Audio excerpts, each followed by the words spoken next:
Good evening, Hello and Jane. welcome, everybody. Hi, Bradley. Nice to see you again, my darling. It's lovely to Welcome see to you. everybody. It always is, isn't it, my darling? Yes.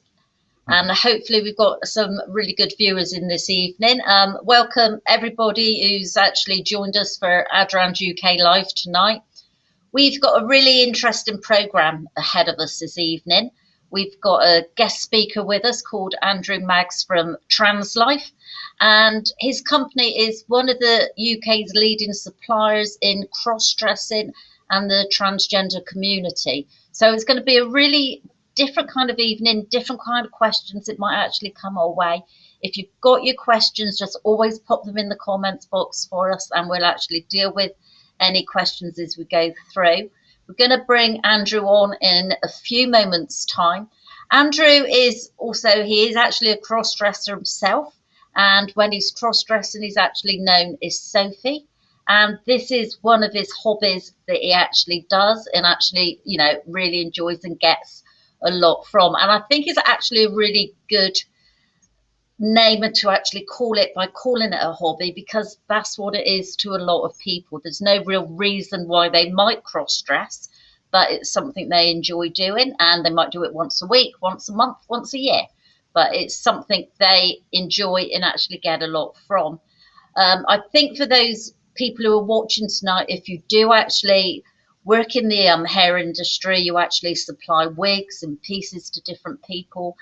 It's one of those untapped areas, I think, that a lot of people don't actually access.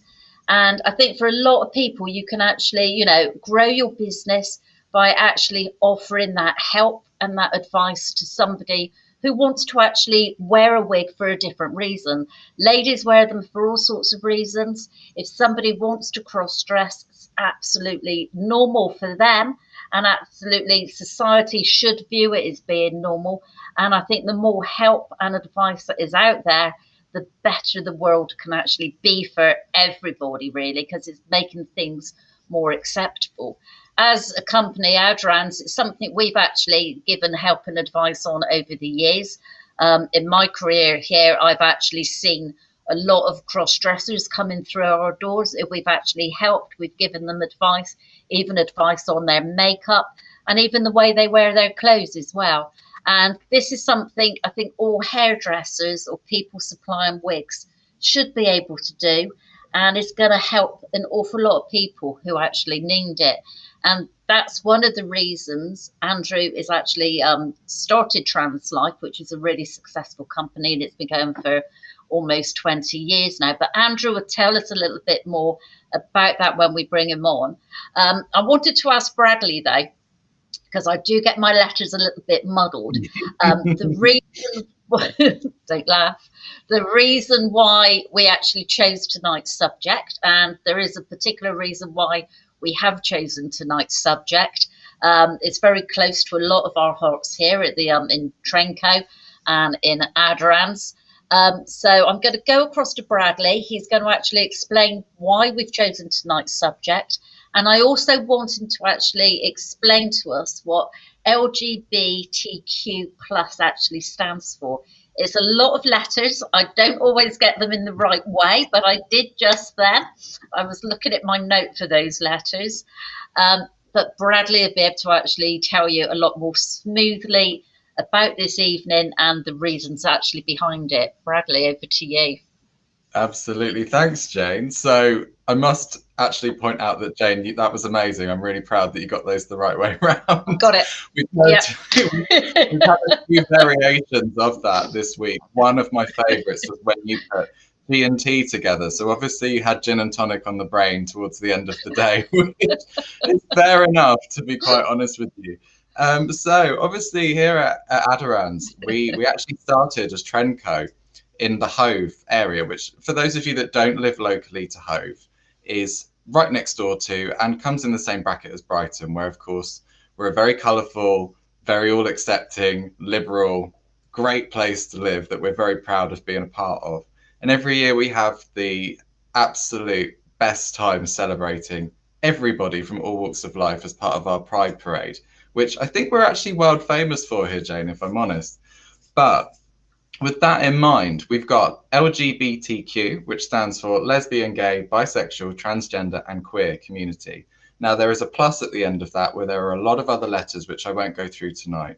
But at Aderans, we obviously welcome You can't remember everybody. them. No, Jane, I'm not going to even attempt to do that one with you. But we welcome everybody through our doors every day here at Aderans proudly. So, as part of this month, with us having the LGBTQ plus History Month, it seemed only right to me, a no-brainer, to actually get in touch with Andrew from Translife, who I've had the opportunity to work with before, and have him just come and talk to us about his dealings with not only cross-dressing customers, but some transgender customers that he has come through his door as well. So, Jane, I'm going to let you carry on. You made a video. We did. I'll just see if I can get that up on screen. Actually, it was in 2019 now, which seems like a long time ago, given what's happened in the last year. But it was a really fantastic day. At least there we are. Yeah. Yeah, you were quite new to us then, Bradley, weren't you? So it's like it was the start of your career with Aderans. It was. But yeah, it was a great little video of a great day that was actually filmed in our Hove branch. And are you going to play that now, Bradley, for everybody to have a little look at? I think we'll put that on a little bit. But okay. That was a great day. We had Gloria come in, who I believe is a friend of Andrew's. He knows through Translife, potentially. Don't quote me on that, might be wrong. But came in for a wig fitting consultation to just get an idea for customers to see the process of trying on wigs in a wig salon. Obviously very important for people to understand what that experience is like, regardless of whether they cross-dress, if they're transgender, or come under any of those labels within those that we listed already. Because honestly, for me, it was probably my first experience watching somebody have a full wig fitting. So it was actually really interesting for me as well, but a really lovely day. And as you can see, the smiles on all of our little faces there. Great picture. It's really good. Yeah. And that's the kind of thing we actually do as a company. We do kind of embrace all different things and do photo shoots for magazines, different companies, all the time doing different things. And we kind of evolve all the time. And I think by having somebody like Andrew Maggs on this evening with us is going to actually be really interesting to a lot of our viewers. And I can see a lot of our viewers, a lot of our regular viewers are actually popping up, which is fantastic. It's always lovely to see them to actually have their support.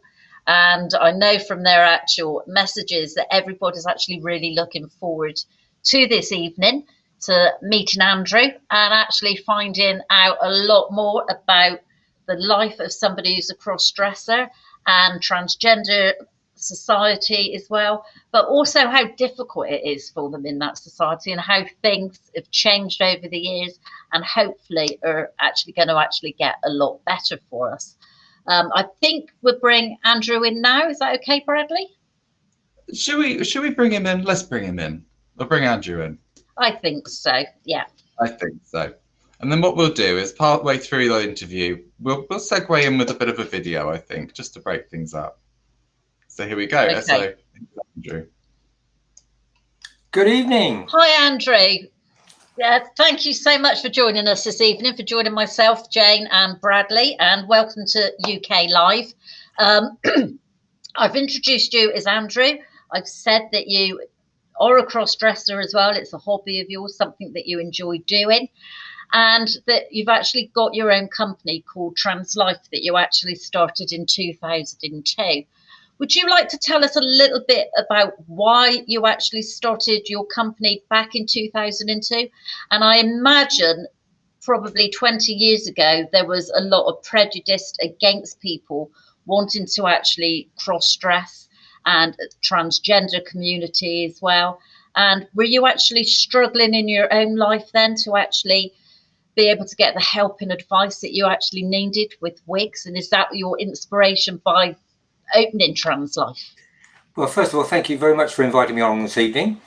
and it's quite convenient. It's LGBTQI and all the rest month as well, so it's quite a nice little fit together.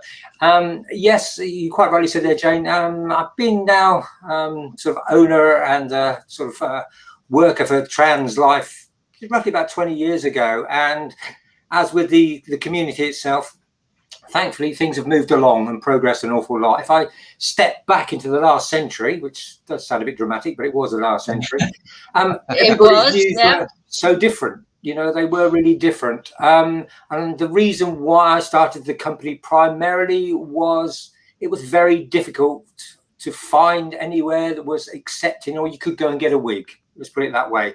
You know, there was this sort of catalogues you could go to. And it actually was Aderans. And I just remember just before we went live then, it was in Kensington Church Street. That's the first place I ever went to. I wish I had that first wig as well, because it was a lovely burgundy rossa colour. So, you know, as they say, never suffer from the purge and throw things away, which is what often happens. But it was really that acceptance issue. Today, thankfully, you know, the T in the sort of in the LGBT, the transgendered, I think society in general has a better understanding of, I don't want to call it condition, because it's not. It's just the way that we are born and the way that we present. It's still slightly more difficult if you're a cross-dresser, because there's still quite a lot of stigma involved in it, and it's something as a guy that you could be, how would I say, highly chastised, and your life can be made quite difficult, and also your partners and families, because of the stigma involved. So there's still a lot today. You know, people so-called in the cupboard, in that little sort of thing that we all have to come out of from time to time. But that was part of the reason for starting the business. Really, I couldn't really find that many sort of suppliers. It wasn't just wigs, obviously. There's lots of other products that we do, you know, breast forms and shoes and all those sort of things.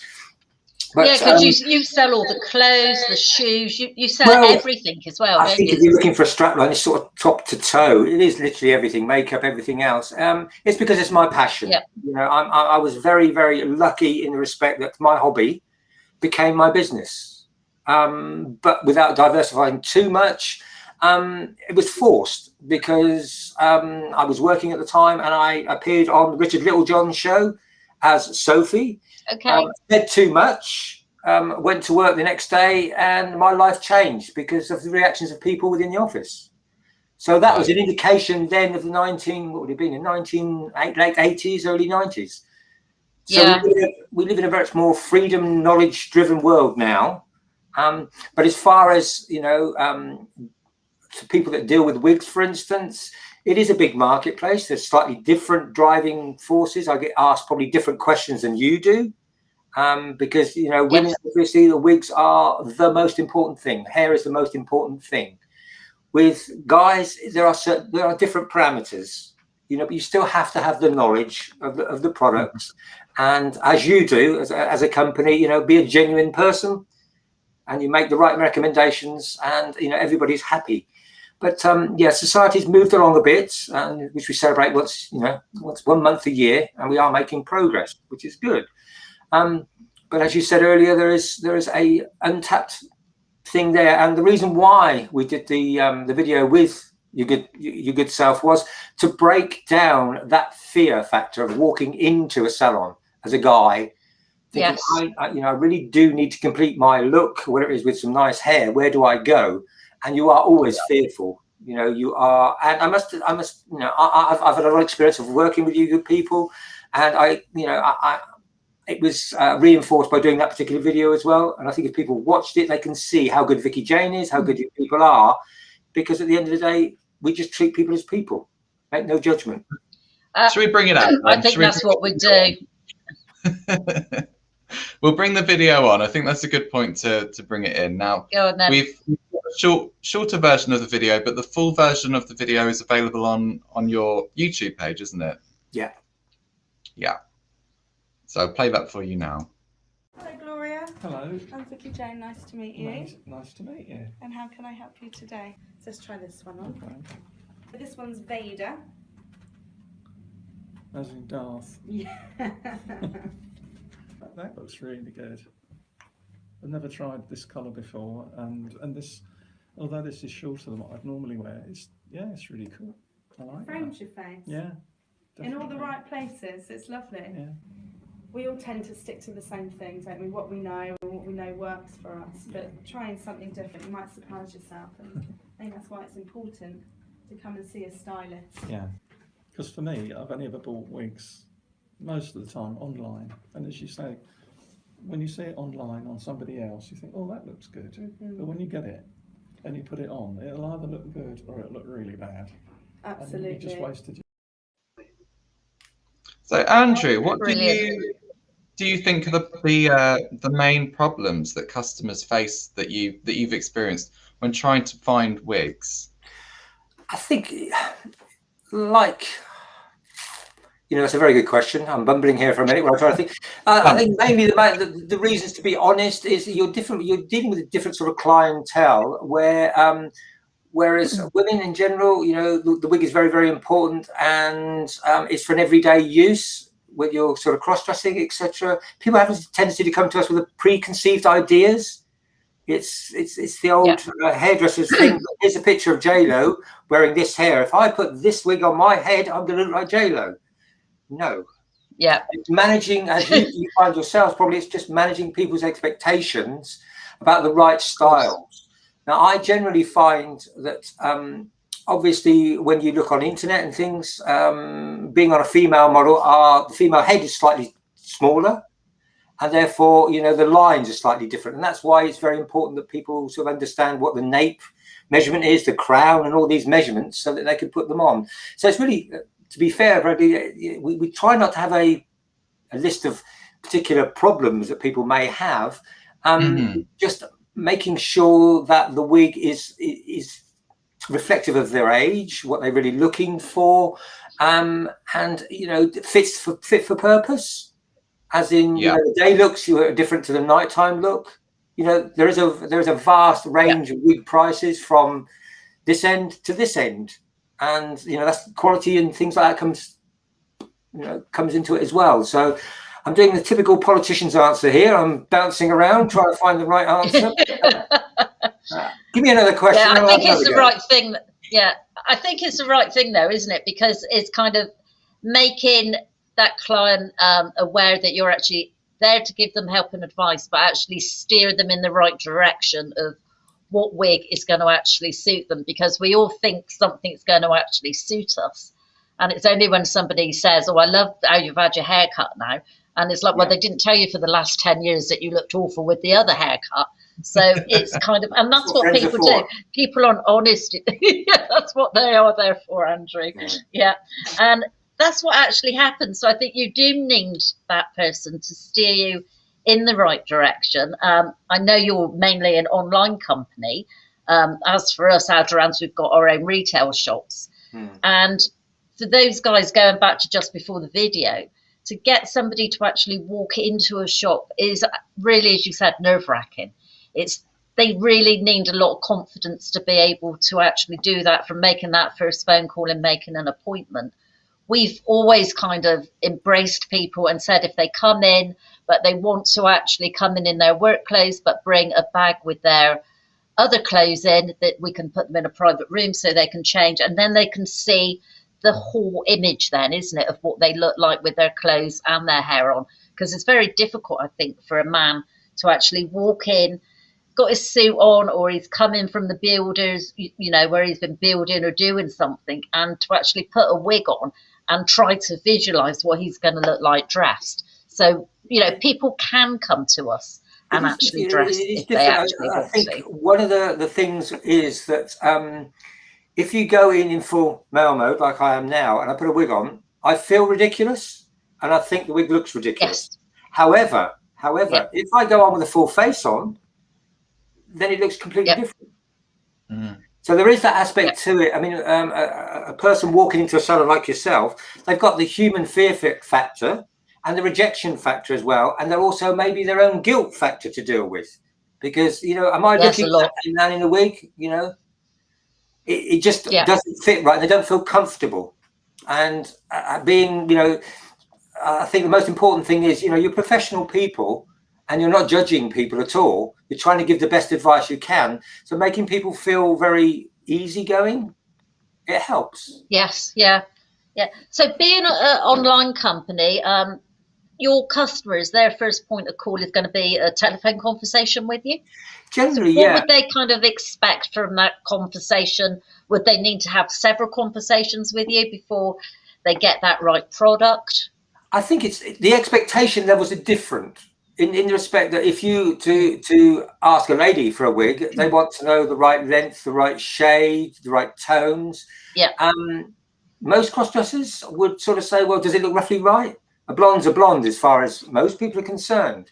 And it's those early wigs, I would say to most people, you know, when they first start cross-dressing, they will buy 4 or 5 wigs before they find something that is the right style for them. They'll go for something, you know, based on a vision. You know, I've seen a vision of somebody 25 years old. I'm 45. If I put that on, I'm going to look 25. Well, you don't. You just look silly. Oh, we wish.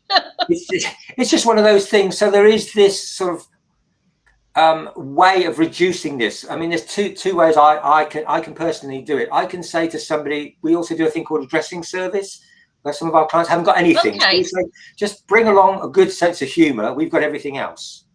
And we can sit you down and we can sort of say, well, this would be the makeup and this would be the wig we have. We've got lots of them, as you probably know, and we try them on. And we basically start with, you know, I would say I have a reasonably good idea of what would probably work. But it's not just for me to say, you go ahead and see which one of these wigs along here you think is going to work for you. Try them on. It's the same as Vicky Jane did when we did the video there, and it wasn't surprised. It's a perfect way of doing it.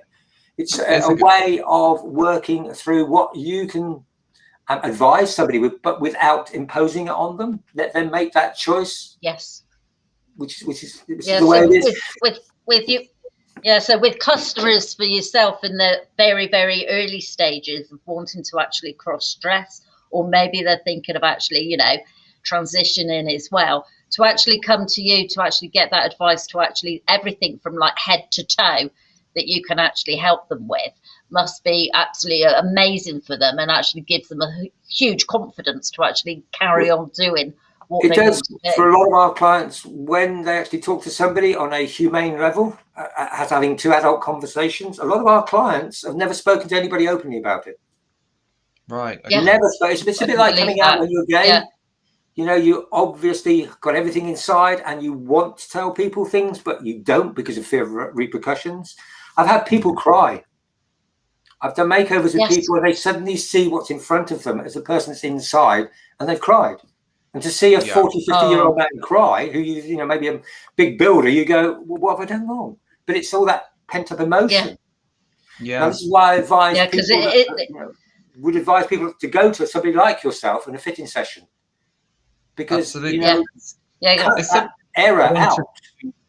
It's something I wanted to ask you, Andrew, actually, is about whether you feel like customers are really reassured by the fact that they've got venues such as Translife and Trendco that they can go to during like that kind of early phase of when they haven't spoken to people, because there's something that they can rely on and people they can talk to and really get a full 360 service from people like yourselves.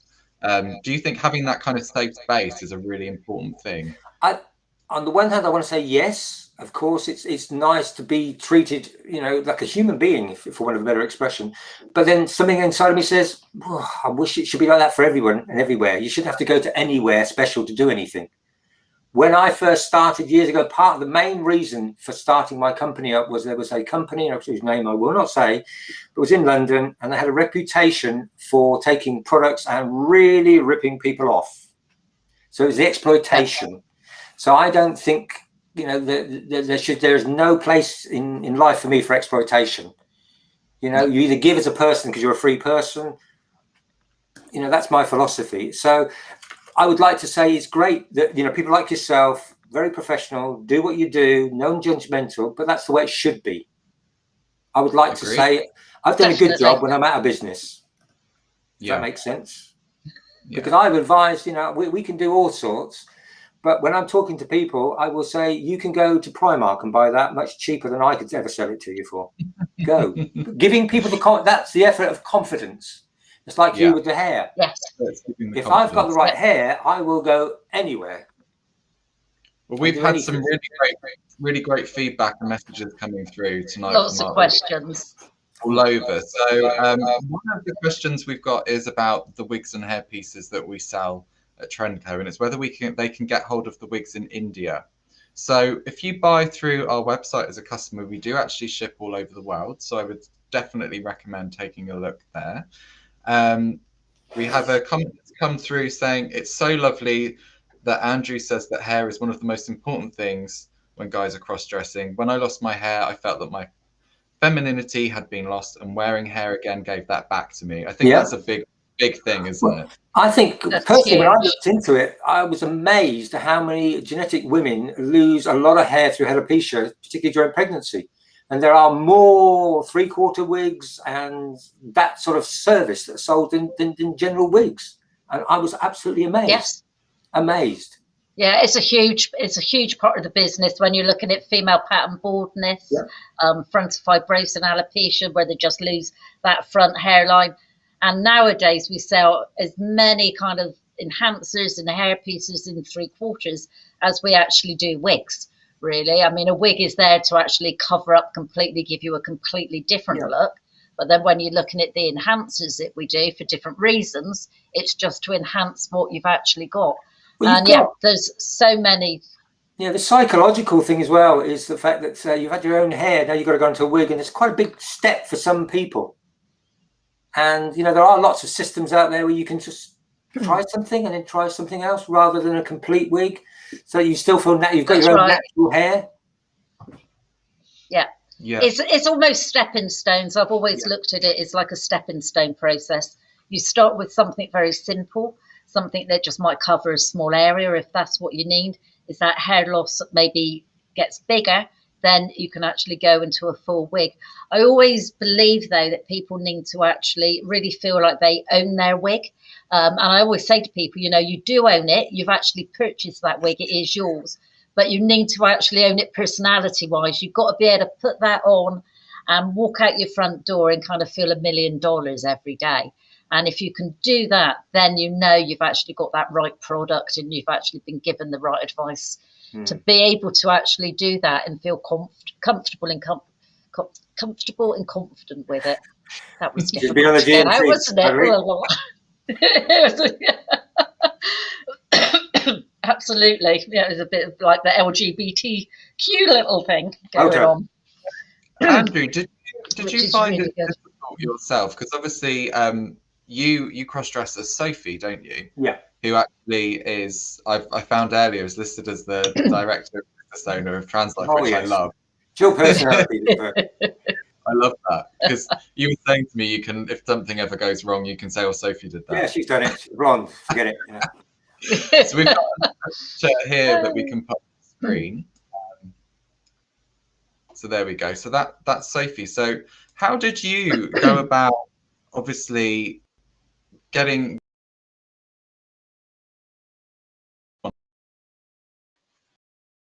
right for years? To be honest, Bradley, it goes through, and that's why I feel like I'm quite confident in talking to look off with cost. You're not really focusing in the right direction. You're thinking, well, what's the cheapest thing I can do? And again, you look at other people, seeing how you can emulate other people, and eventually you work your way through. As I sort of said at the beginning of this, going to Kensington Church Street, the Aderans there. That's where I got my first, what I would call quality or proper wig. Yeah. Because then I could see the difference. And, you listen to people about what sort of styles worked and what didn't work. For instance, people are quite amazed. I don't know if you find the same thing, but I just generally say to people that, what will suit you will be probably something like a burgundy-based sort of colour, because you're northern, sort of Saxon-based, red-blooded Irish sort of background. But that brings out, I mean, it's a funny way of saying it, but it actually just complements that particular colour does. With guys, they have this dark black bob look, and that's very sinister, and it brings out the harshness of their face. And these are all the things that I went through, thinking, well, I quite like Chicago. I think a black bob would look fantastic on me. Well, no, it looks terrible. So you kind of work it through trial and error. which can be Okay. expensive. It can be expensive. Well, I am a It is kid toy shop. expensive. I'm a kid toy shop because I get wigs come through my door, and I'm one of the companies that I don't really mind return. But I very rarely return them back to the manufacturer. They just go, "Oh, it's another one for me to try." So, you know, I'm quite happy like that, really. But it is difficult finding a wig to match your personality and everything else. Yeah. So it's like in the video when it said earlier, it's just invaluable, isn't it? Having almost a space that you can go to where people will allow you to try different looks, even if that's online and you return them, whether that's in person and you can go to a full... I think online it's more difficult. For me, it's more difficult. To be perfectly honest, and I have to say this, that when I get orders from ladies, I'm always with my partner Krista here, I'm doing like this, where I post them off. And I count for 2 weeks, and if I don't come back, phew. It's because we get into this, you know, when you're buying online, the how would you say, the grading, the highlights, the low lights are not always visible because of the problems or the challenges you have with it. And they come back and go, well, it wasn't quite the strawberry blonde I really wanted. Yeah, not quite the right. These are the challenges that people deal with wigs. But yeah, I've always said to someone, if you can go somewhere and you can try all these things on, you are going to save yourself time and money. You really are going to save money. I mean, yeah, because in all of our branches, we actually offer imaging service. Yeah. And that imaging service is when somebody can make an appointment, come into us, and then they get that opportunity to try on several different styles, different colours as well. So that's when they can explore if, you know, they are a brunette or a redhead or a blonde, really. And that kind of service for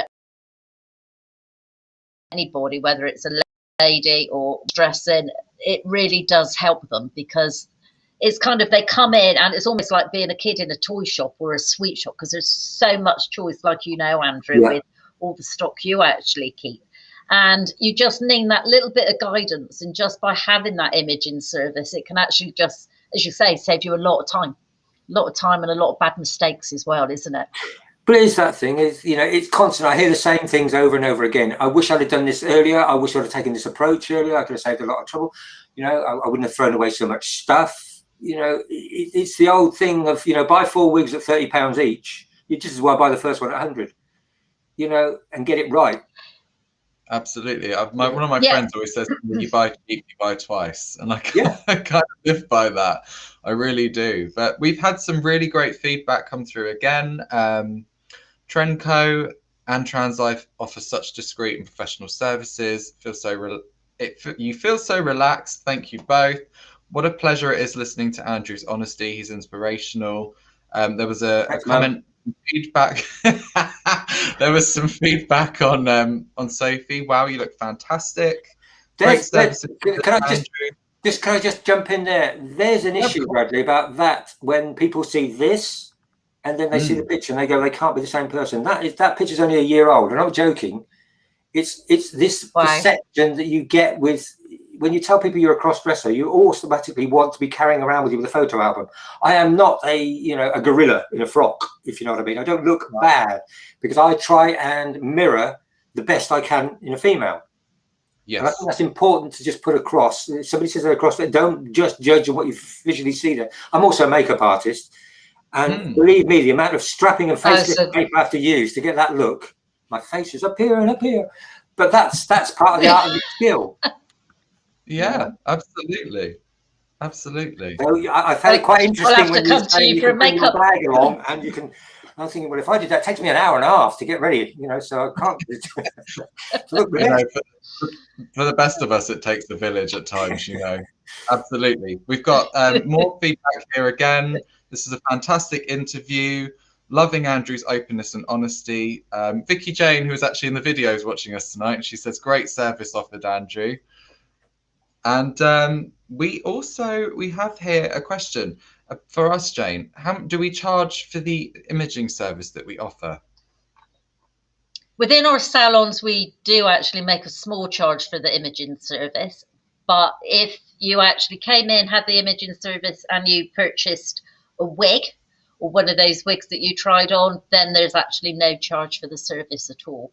So Okay. it's basically free of charge, because most clients will actually go out with one of those wigs that they've actually selected. Okay, cool. And you get like half an hour, 45 minutes of our one of our stylists' time to actually do that as well, which is great. I think you need that at the end of the day. Well, Andrew, you'll be pleased to know we've had more feedback come through. You look fantastic as Andrew too. So there you have it. I'm so glad my mum's on there somehow. She's worked out how to use the technology.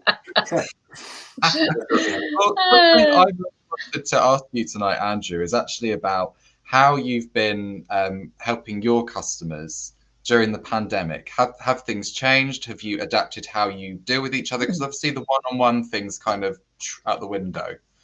Yeah, I mean, we're like you.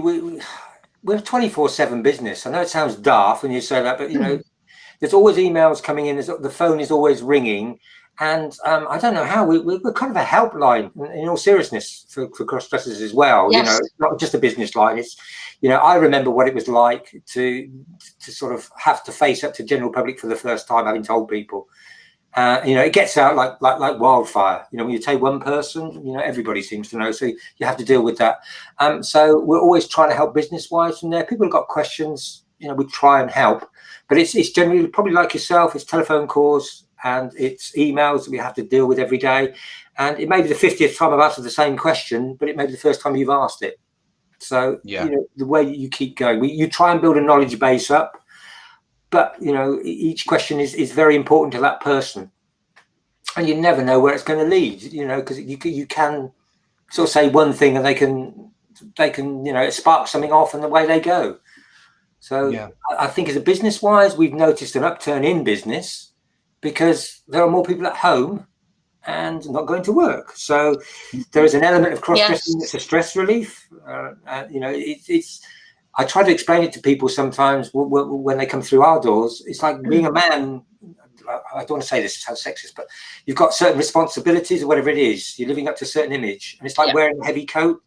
And to take that heavy coat off and put it on the coat hook and be the inner person you may be for an hour or 2 hours or whatever it might be, and then go and pick the coat of responsibility back up, it weighs less. Does that make sense?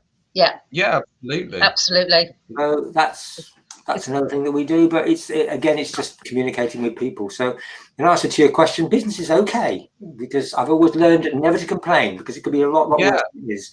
But you know, if there are other people in sort of watching that's got a salon or anything else, just keep doing what you're doing. Just be good at what you're good at. You know, and don't spread yourself too thin. What advice would you give anybody that's watching right now that may be either transgender or transitioning or cross-dressing and doesn't have, you know, they haven't come for a service? Well, I think, I mean, what I would say to people is there's an awful lot of help out there. You know, just talk to people. There are two distinct areas. If you're transitioning or transgender, that is a different road. And it's covered quite a lot in the media. It's got very good publicity. It's also got negative publicity in the wrong way in certain areas as well, because there are conflicting issues. But there's a very good sort of, I would say, support network around GEMS or around here in Brighton. We have the Claire Project here that deal with people that are transitioning.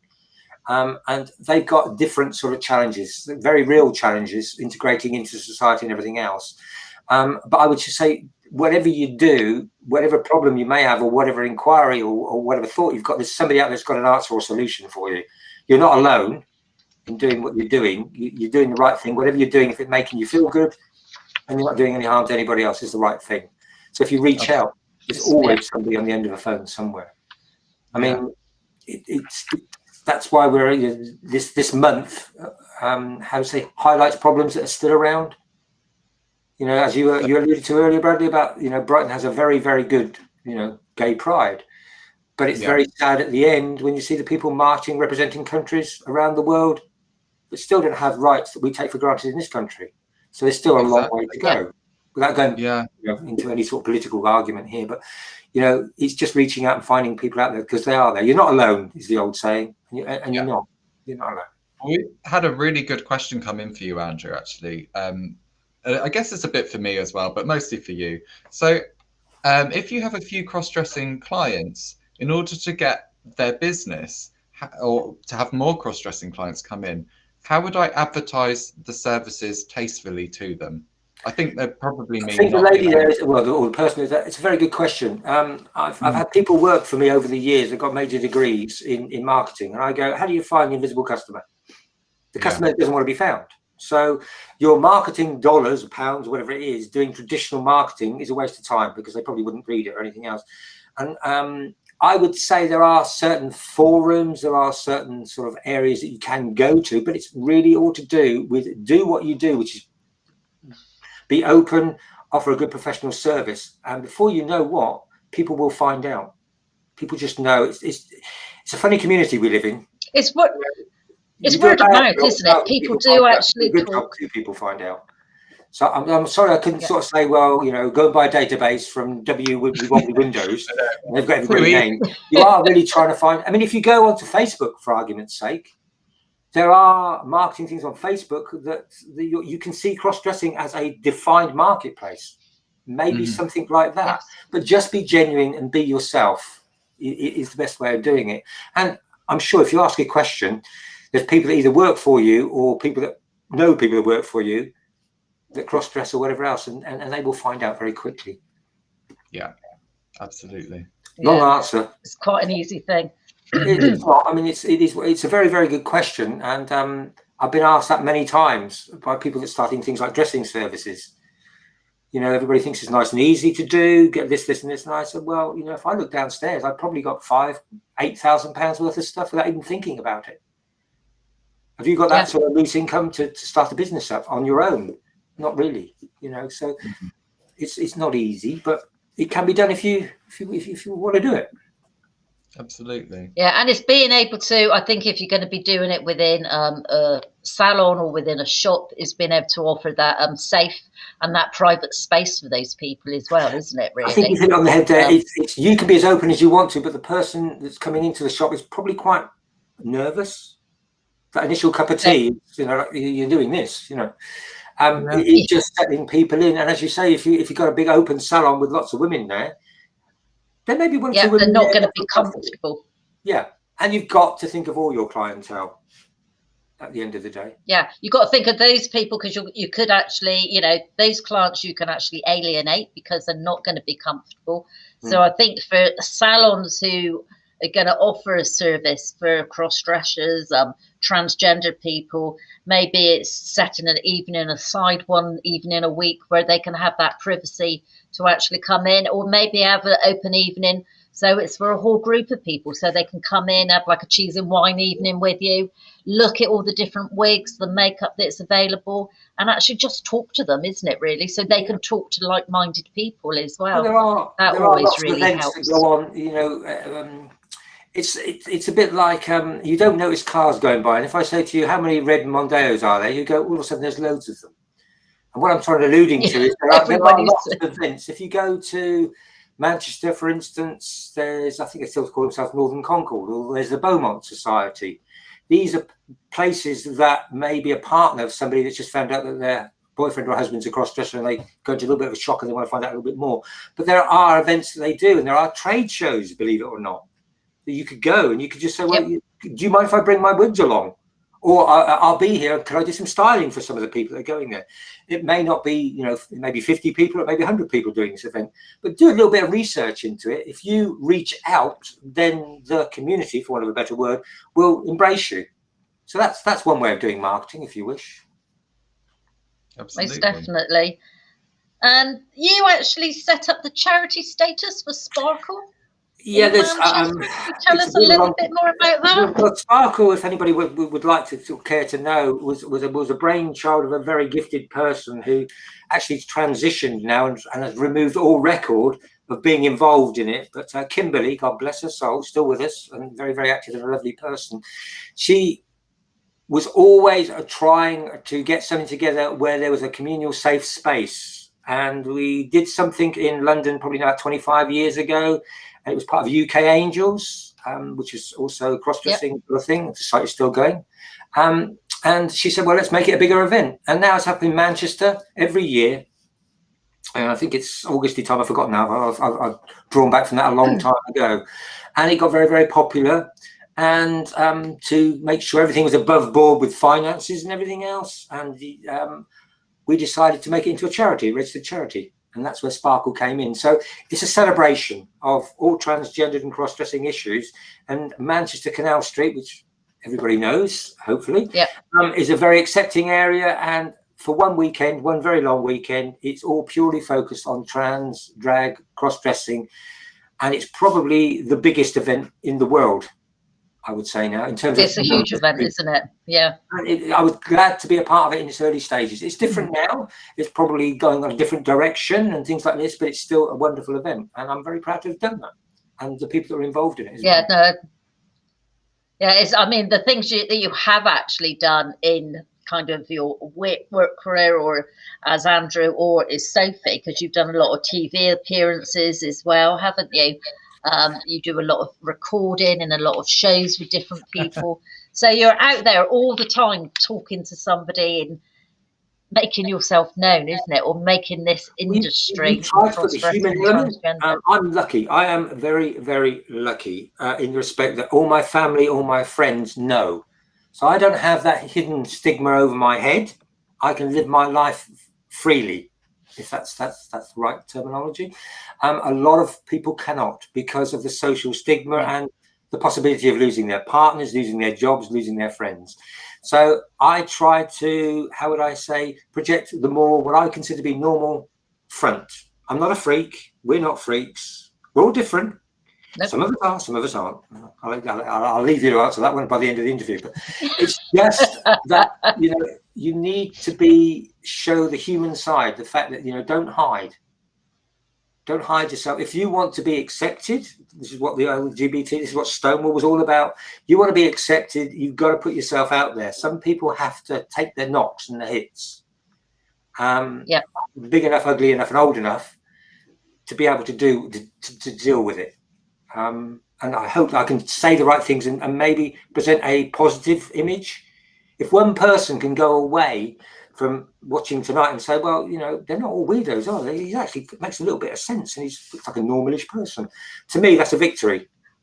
That's a victory. Absolutely. And I think actually, you know, with tonight's show, if anybody watching is given them that encouragement to actually say, come out and say that they are a cross-dresser, or that's what they actually want to do, and you've given them that encouragement to do it, and they know where they can actually go to get that help. That's actually made everything so much more worthwhile, isn't it, really? Because there's always somebody who actually needs that little bit of help and that little bit of nudge. There's a very big caveat that I always put in there. For me, I make it sound easy. I know it's not.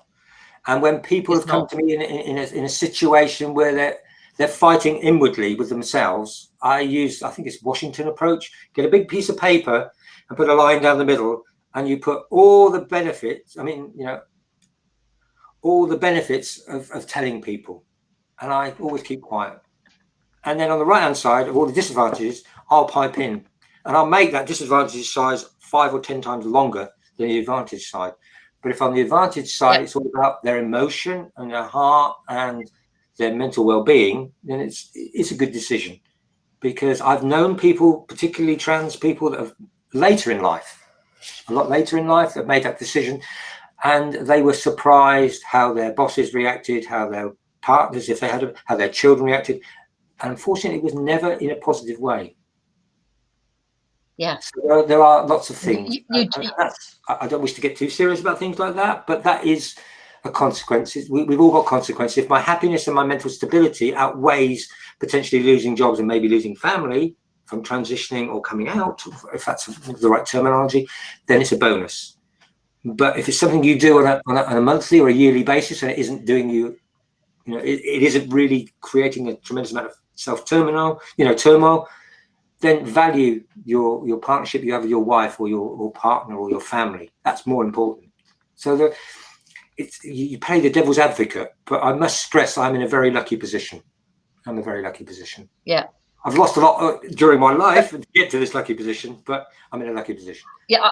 I was going to say, you've worked for that though, haven't you? It's like you've taken those knocks as well from like first of all being on a TV show, and then your work colleagues finding out, having to leave work. So you've actually gone through those really hard times to be where you actually are now, isn't it? I think that comes to being, you know, when you sort of say, you've got to accept me for who I am. It's when you have to ask yourself, well, I'm not really accepting myself, am I? How can I ask you to accept me when I don't accept myself? So a lot of the early stuff I did on television, and that was, I was, you know, I was a bit like this. I'm, you know, and maybe not the best thing to do at the time. It was very therapeutic, but I don't think I was doing the right thing. Now I'll sit back and I can just walk my way through it in a more calmer way. And I think that's good. I mean, that's, as we say, we're kind of wrapping around here. The person I was 25, 30 years ago is obviously not the person I am now, but that knowledge and that experience that you gain through working with people, you know, a little bit of work on yourself and everything else is good. So I've grown along with the acceptance of, you know, our communities, if you want. So it's given me a living. It's made me happy, which is quite a difficult thing to say these days in this stressful life that we live in. But yeah, I'm quite happy, but I'm always a bit sort of cautious of giving anybody advice. That we do, and I think, I think the advice that you give, the advice you give is actually really, really good advice. But I think it's being who you actually are, isn't it? Really, and believing in yourself. If you're lucky enough to be able to do that, then if you can believe in yourself, then that's going to actually help you get through so many hurdles, isn't it? And also, if you've got that somebody to talk to as well, it's like they can pick up a phone and talk to you. They can actually talk to any of our sales team, and we get people just ring us up for a talk. They don't actually want to buy anything from us, but they might just ring for that conversation, and they go away feeling a bit better about themselves. And even if that's just what you do with one customer, then that's a good thing, I think. But you have to be very cautious. A cautionary tale I had, I've got lots of very nice friends in the community, and a lot of them have got very wicked senses of humour. They think it's quite funny to ring me up at 11:30 at night and pretend they want to buy something, or they've got a problem. And a couple of years ago, I did have somebody that did that to me, and I was just about to tell them that I really don't appreciate this call. And something in my head said, no, this is somebody that's being very serious. Yeah. And so, you know, it was just at that time that you think, oh, I'm lucky I didn't say what I wanted to say. Just listen. Just listen. Just listen. And that person, after about an hour and a half, put the phone down, and you feel like, whew. I was quite drained, but that person was, I felt needed somebody to talk to. Yeah. But please say that. And actually, I think, don't give my telephone number out this evening. I really do want a good night's sleep. Yeah. Please don't ring after 8 o'clock at night. No, my number is 01273 774 977 if you wish to call. Oh, well, Andrew, it's been absolutely wonderful speaking with you tonight, and really, really enlightening, I think, for a lot of people to actually understand a different perspective of a different customer that perhaps if they own a salon, they haven't dealt with so much in the past, so they can now understand. And I think it's been great for people who are cross-dressing or, you know, are transgender or transitioning to just understand that there are spaces like Translife where they can go and actually, you know, as you say, look in the mirror for the first time and start to see the person that they feel inside looking back at them. So thank you so much for joining us and being part of our LGBTQ history. Thank you, Bradley. I mean, that's the first time. It's not quite how the chase I thought was going to work, but it's very good. Nice being on it. Thank you very much, guys. Bless you, and good luck. It's been brilliant. Thank you, Andrew. Take care now. Thank you. Bye. Take care. Bye. Bye. Wow. So there we go today. That was a great chat, I think. Excellent. And I think, you know, for our viewers out there, if you've been watching us and you've stayed with us for this last hour, hopefully you've actually really enjoyed listening to Andrew talk in what he does and what open, honest person he actually is. Really a really great man, but also a great person when he's Sophie as well, who looked absolutely beautiful in the photograph. I thought it's I mean, it is a huge subject. It's one that's going to be talked about all this month, and there's a lot of people, I think, Bradley, out there who probably are scared. They don't know where to go, and they don't know where to get that help and advice. For anybody watching, our telephone lines are always open, our email's always there, and you can ring for any advice at Trenco or at Aderans to actually get any help. You can also come in for one of our imaging services once our salons are back up and open again.